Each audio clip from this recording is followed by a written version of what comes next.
we are here in Bangalore.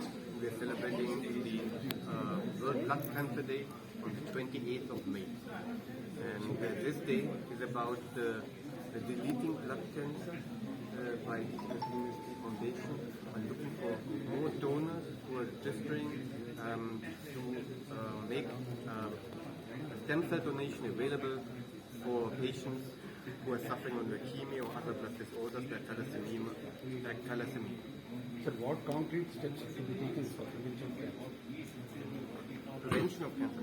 What we are doing is, in India you have more than 1 lakh diagnoses each year of leukemia or other blood disorders. And lots of these patients are in need of a stem cell donation. So they need an exchange of their stem cells, else they will not survive.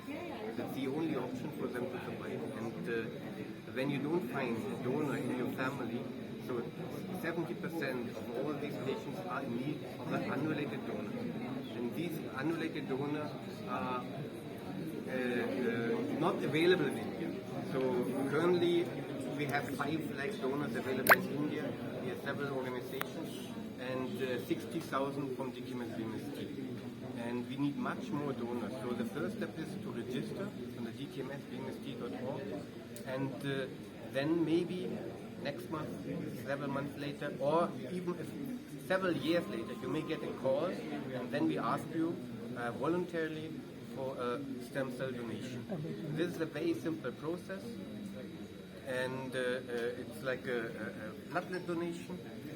And when this is done, then you have the option to give to a patient a second chance in life. How foundation can help cancer patients?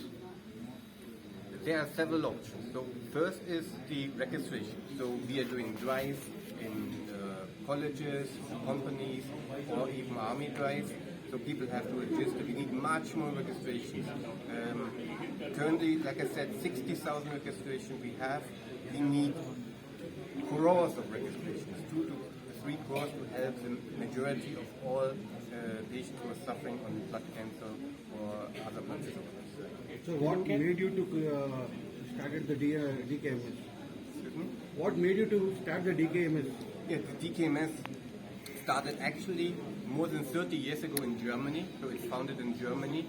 But there is a huge need in India for more donors, and that's why we as an NGO decided to come to India to support patients in India, to find donors so that they have a second chance of life. Cure means that you can only cure by eliminating the disease, and this is a long process. So the first step is a chemotherapy, and only when this is not working, which happens, then the next step is a transplantation. Without this transplantation, like Dr. Sunilba just mentioned, it is fatal. The patient will die sooner. So we need more donors, and for this donor, it's for this donor which has a lot of courage. It's in the end simple process of donation. Then the stem cells going to the patient gets the stem cells, they're becoming genetic brothers, let's say, and with this the patient can survive and can live his normal life on. So donor may come on the third stage of the issue, because after all the treatment it is not rectified. Exactly. At that time, Yeah. donor becomes. So, Before that, the first step is always a chemotherapy, and only when this is not working, which sadly happens in a lot of cases, then only in the next step would be a stem cell donation. Okay.